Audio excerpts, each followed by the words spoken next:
Olá a todos, seguindo em frente com o nosso de Kitush Hanaruch, vamos aproveitar a última alahá que a gente viu, a alahá 19, na qual disse pra gente o Kitush Hanaruch, que mesmo uma comida que tenha um sinal, um selo de kashrut, ainda assim não se pode comer, a não ser que a pessoa saiba qual é a origem, a não ser que a pessoa saiba quem foi que colocou aquele selo de kashrut. Não é suficiente ter o selinho, precisa saber também quem está falando que aquilo é kasher. Vamos aproveitar esse ponto para conhecer um pouquinho sobre o mundo de kashrut e o mundo de Ashgaha em Israel, e também um pouquinho sobre fora de Israel.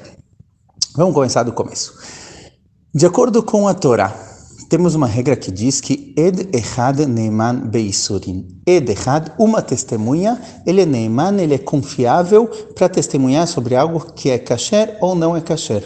Ou seja, se uma pessoa traz para você um pedaço de pão ou qualquer comida e fala para você, olha, eu sei de onde isso veio, eu vi a preparação, eu mesmo preparei, essa comida é kasher, pode comer. Pela Torá, Ed Echad Neiman Beisurin, uma pessoa pode testemunhar sobre a kashrut de um alimento.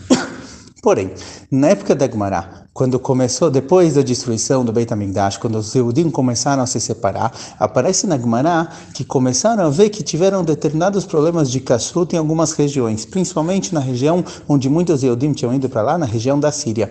Fala a Gemara que alguém que compra comida na Síria, alguém que vai comprar a comida de alguém que está vendendo alimentos, seja um restaurante, seja alguém que está vendendo comida preparada em casa, só se pode comer se tiverem duas testemunhas, se tiver alguém que mefaquer, alguém que supervisiona essa comida e alguém que sabe dizer, olha, essa comida é ksherá e essa comida não.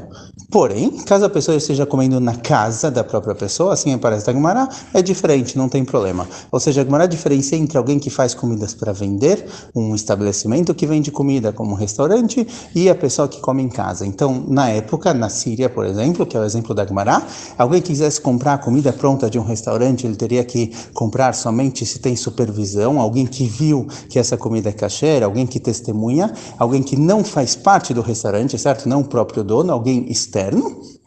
Porém, comer na casa da pessoa não tem problema nenhum. Por quê? Qual é a diferença? Então, o ponto é o seguinte: quando alguém faz comida para vender, alguém está ganhando dinheiro com isso, existe uma suspeita, existe um risco de que, caso dê algum problema na produção, caso sem querer misturaram lá carne com leite, já que é uma quantidade muito grande de comida e vai ter aqui um prejuízo econômico, viram os sábios que as pessoas, os donos desses estabelecimentos, às vezes acabavam fechando os olhos e deixando passar determinados erros e acabavam vendendo uma comida que não é ksherá. Ou seja, essas pessoas, na casa delas, não iam servir isso. Então, se você visitar a pessoa na casa dela e ela te serve a comida, você pode confiar que isso é kasher, mas no estabelecimento que tem uma grande quantidade de comida, já que tem junto com isso um risco financeiro, nossos sábios viram que as pessoas acabavam sendo um pouquinho mais negligentes e menos cuidadosas com essa questão. Por isso eles diferenciaram entre uma loja e a casa da pessoa. Então, alguém que tem uma loja, para comer na loja dele tem que ter supervisão, para comer na casa da pessoa não precisa.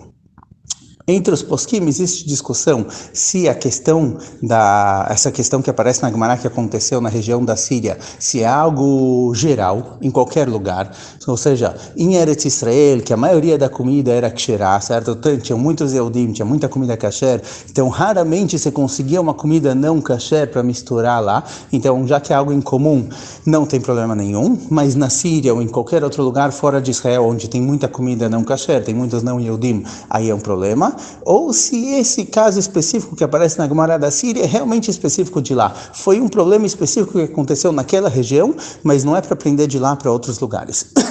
O Shulchan Aruch, a priori, aparentemente, segue a segunda opinião, que olha, esse é um caso específico da Síria, lá teve um problema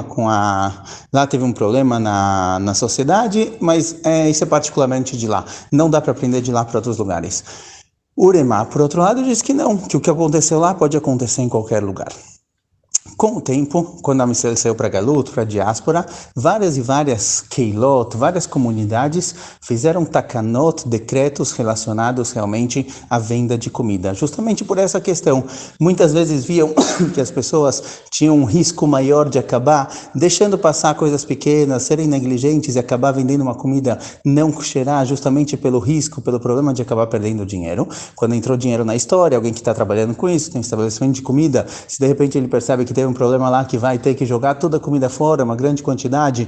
Então, acabaram fazendo decretos específicos em Keilot, em comunidades específicas, que só se pode vender comida quando tiver uma kashrut, quando tiver uma ashgaha. Com o passar do tempo, surgiu na realidade outro problema também. O outro problema que surgiu não foi questão de confiança, foi simplesmente a questão de que muitas pessoas às vezes não sabem as halachot de kashrut. Alguém tem toda a boa vontade, ele quer servir uma comida que é kasher como se deve, e simplesmente ele não tem consciência, ele não tem conhecimento das halachot de kashrut. Então às vezes acontecem coisas dentro da casa que ele acha que não tem problema nenhum, mas na verdade isso daqui é um problema. Então esses dois fatores, o fator de que às vezes se entra dinheiro no meio da história, a pessoa pode acabar fazendo algo errado, deixando passar algo errado, e que muitas pessoas não tinham conhecimento de kashrut, às vezes não sabem exatamente o que pode e o que não pode. O costume hoje em dia é que só se compra comida num estabelecimento, num restaurante ou algo do tipo, caso tenha lá uma teudade kashrut, ou seja, tenha lá um selo de supervisão de que alguém externo, alguém que não pertence ao próprio estabelecimento, viu que a comida foi preparada como se deve. Não teve erro nenhum, todas as halachot foram feitas como se deve. Esse é o costume de forma geral. Mas, se você está visitando uma pessoa, você está comendo na casa de alguém, não tem problema nenhum confiar nessa pessoa. Assim também, se tem alguém que está vendendo comida em casa, alguém que prepara comida em casa, e você sabe que essa é uma pessoa confiável, você sabe que é uma pessoa que tem irat shamayim, que se der algo errado, ele não vai vender para as pessoas, é alguém que você confia, e alguém que você sabe que ele conhece as halachot, ou pelo menos ele tem alguém para quem ele pergunta as halachot, também não existe uma obrigação de que tenha uma supervisão nessa comida.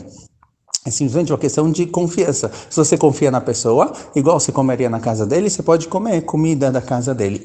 Mas se você não confia ou não sabe o quanto a pessoa entende e conhece de kashrut, as dúvidas que surgem podem ser muitas questões de kasher, de mistura de leite com carne, etc.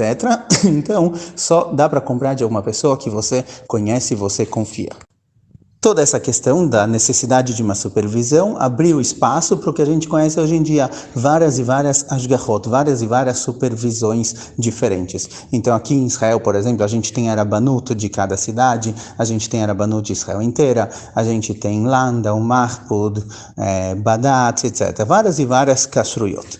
Qual a diferença entre elas? Qual a diferença entre uma kashrut e outra? Então as diferenças são em 2 pontos. O primeiro ponto é a definição do que é kasher e o que não é kasher, ou seja, temos discussões na halachá, o que pode e o que não pode. Tem discussões, por exemplo, entre Ashkenazim e Sfaradim.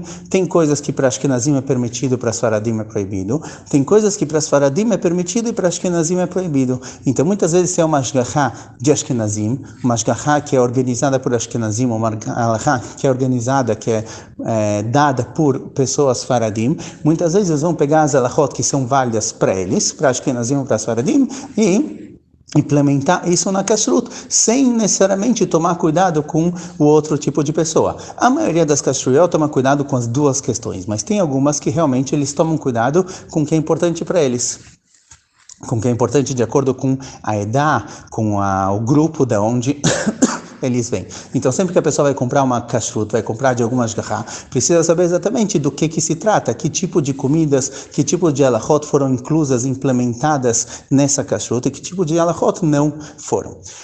Temos, por exemplo, uma diferença comum na Rabanut. A Rabanut tem 2 tipos de kashruyot, tem 2 tipos de selos. Tem um selo que é chamado Meadrin e um selo que é chamado normal, kashrut regila. Qual a diferença entre os dois? Então, a kashrut regila é uma kashrut que ela aceita situações em que tem discussão, ou seja, tem situações que tem uma discussão entre alguns poskim, alguns permitem, alguns proíbem. Em determinadas situações, a kashrut regilá, como aparece já nas definições da kashrut regilá, ela vai aceitar a ideia daqueles que mekelim, daqueles que liberam um pouquinho mais. A kashrut meadrin, ela se esforça ao máximo para que em todas as questões, em todas as discussões, sempre pegar a opinião mahmirá, a opinião que é um pouco mais mahmirá, que ela faz as coisas de uma forma que ninguém discorde, que ninguém diga que tem aqui algum problema. Isso é a kashrut meadrin. Essa é uma diferença entre as kashrut, certo? Cada kashrut ela tem as definições dela do que pode e o que não pode. O segundo ponto a ser considerado numa kashrut é o quanto eles são profissionais em colocar na prática, em implementar isso. O quanto os mashgichim realmente são pessoas que têm o conhecimento, que sabem como fazer, sabem quais são os problemas, sabem analisar, sabem verificar as coisas direito. Então toda kashrut ela tem o lado teórico e o lado prático. Tem muitas diferenças na teoria e tem muitas diferenças na prática, como elas implementam a teoria. Essa é a diferença entre várias e várias kashruyot. Na prática, então, o que fazer? Eu não conheço nenhuma kashrut, eu não sei exatamente quais são as definições de cada uma, como cada uma vê as coisas, o que eu faço, o que eu não faço. Então aqui tem dois pontos a serem levados em consideração. Primeiro, tem uma organização sem fins lucrativos, chamada Kosharot, que ela verifica as supervisões e ela aconselha quais são boas, quais são ruins, o que é bom em cada uma, o que é ruim em cada uma. Eles têm um site, dá sempre para entrar e verificar quais são as ashgachot, quais são as supervisões que eles aconselham, quais são as supervisões que eles não aconselham. Às vezes ele tem uma ashgachá que eles aconselham em determinado ponto, tem uma ashgachá que eles não aconselham nesse ponto, realmente verificar cada uma e uma. E o segundo ponto a ser considerado é o tipo de comida que você está comendo e como ela é vendida. Se é um alimento simples, um alimento que não tem muitos ingredientes, que não passa por muitos processos, então a kashrut é uma kashrut mais simples. Mas um alimento hoje que tem muitos e muitos ingredientes, tem conservante, tem estabilizante, tem muitas coisas misturadas na mesma comida, precisa ser uma kashrut um pouquinho melhor. Assim também se é um estabelecimento maior. Se é um restaurante pequenininho que tem poucas pessoas que comem lá, tem pouca comida sendo servida, é uma coisa. Se é um salão ou se é uma fábrica gigante, também é outra questão. Então, dependendo do tipo de comida e da quantidade de comida, um hotel, por exemplo, deve prestar atenção como as coisas são feitas e como as coisas são tomadas cuidado.